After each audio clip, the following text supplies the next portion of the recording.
में जुड़ी हुई कंपनियों में, चाहे वो हेवल्स हो, एबीबी हो, एलएनटी जैसी अपॉर्चुनिटीज, और सीमेंस पर तो राजेश सातपुते ने एक व्यू लिया था। थोड़ा सा गियर शिफ्ट करते हैं और ऐसे स्टॉक्स की बात करेंगे जो आज इस तेजी में या फिर आज की शॉर्ट कवरिंग में बिल्कुल भाग नहीं ले रहे हैं। ये इनफैक्ट रूठे हुए हैं गैस कंपनियां, और यहाँ पर चल क्या रहा है और क्या डर है वो जो इनको सता रहा है, ये बताने के लिए हमारे साथ जुड़ गए हैं नीरज बाजपेयी स्टूडियो में। नीरज जी बताइए, चल क्या रहा है, इतने रूठे क्यों है ये सब? रूठे इसलिए है कि आज शाम को जो उनके लिए खबर आने वाली है, उस खबर का असर बहुत देर तक उनको झेलना पड़ेगा। दरअसल हर 6 महीने में नेचुरल गैस के प्राइस का रिव्यू होता है, और कुछ ऐसा सिस्टम बन ही गया है कि हर बार बढ़ते हैं दाम। तो इस बार भी दाम बढ़ेंगे, क्योंकि अभी जो प्राइस है और जो इंटरनेशनल मार्केट में प्राइस है उसमें बहुत ज़्यादा अंतर है, तो इसलिए दाम बढ़ाना पड़ेगा। अभी का जो प्राइस है वो $6.1 पर MMBTU है, और इंटरनेशनल प्राइस अगर आप देखेंगे तो स्पॉट के तो खैर बहुत ज़्यादा है, $40-42 पे है, लेकिन अगर आपने फ्यूचर्स के लॉन्ग टर्म के भी देखेंगे तो वो भी $9 के आसपास ही हैं। तो क्या 6 से 9 सीधे 50% की हाइक होगी? तो ऐसा नहीं होगा, थोड़ी राहत होगी। संभव है कि 30-35-40% की रेंज में होगा, लेकिन $9 से कम रहेगा वो, क्योंकि इंटरनेशनल को मैच नहीं करेंगे। तो एक तो ये बड़ी खबर है, जिसकी वजह से जो city gas distribution company IGL, MGL, Gujarat gas, तमाम कंपनीज़ हैं, उनको शुरुआत में बर्डन लेना पड़ेगा, उसके बाद वो धीरे धीरे करके इसको पास ऑन करेंगे। तो आपके ऊपर, हमारे ऊपर असर आएगा। आपके घर की PNG और आपकी गाड़ी की CNG, ये दोनों महंगी होंगी। उसके बाद आपका ट्रेवल महंगा होगा, ऑटो टैक्सी, ये सब महंगी होंगी।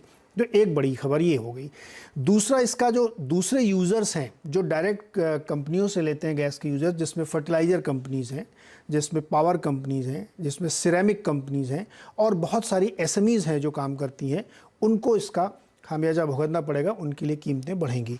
तो ओवरऑल एक इन्फ्लेशनरी मूव है, लेकिन ये लेना इसलिए पड़ेगा क्योंकि गेल जैसी कंपनी को उनके CFO कह चुके कि बहुत ज़्यादा प्रॉफिटेबिलिटी हिट हो रहा है, क्योंकि उनके जो लॉन्ग टर्म कॉन्ट्रैक्ट है उसको गैसप्रॉम ने डिसऑनर किया है। जी हाँ।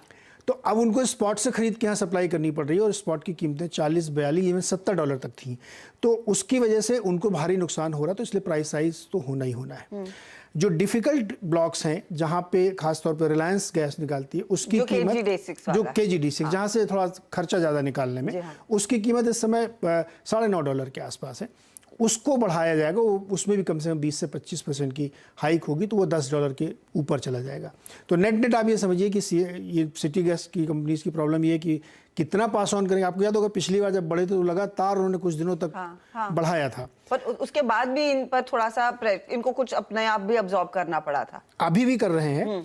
दूसरा, आपने देखा होगा बहुत सारी रिपोर्ट्स में ये भी खबर आई है कि वॉल्यूम उतना पिकअप नहीं कर रहा जितना होना चाहिए। तो किसी भी गैस कंपनी के लिए, ऑयल कंपनी के लिए वॉल्यूम बहुत मैटर करता है।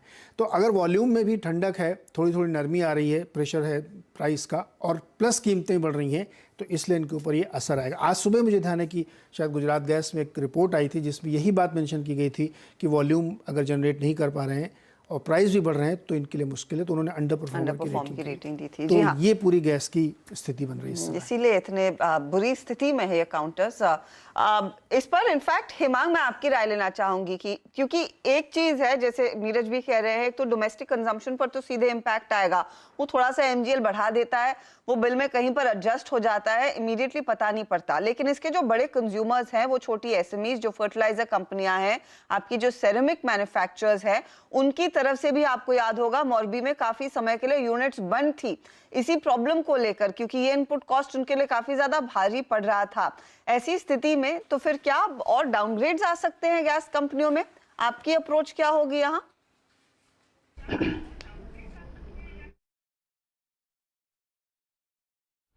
मेरे ख्याल से हमें ये भी ध्यान में रखना चाहिए कि जो इंटरनेशनल गैस की प्राइसेस है वो थोड़ी सी कूल ऑफ हुई है, और गवर्नमेंट को भी इस चीज़ का अंदाज़ा है कि बहुत ज़्यादा अग्रेसिव अगर प्राइस हाइक ये कंपनियां करेंगी तो उसका एक नेगेटिव इम्पैक्ट देखने को मिल सकता है।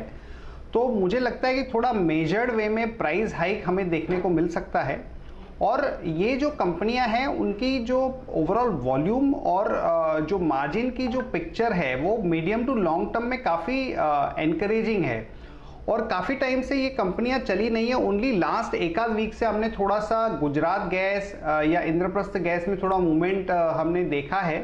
तो एक बार ये प्राइसिंग पे क्लैरिटी आ जाती है उसके बाद एक बड़ा व्यू लेना चाहिए, बट मुझे लगता है कि बहुत ज़्यादा नेगेटिव रिएक्शन ये कंपनियों पे नहीं आएगा।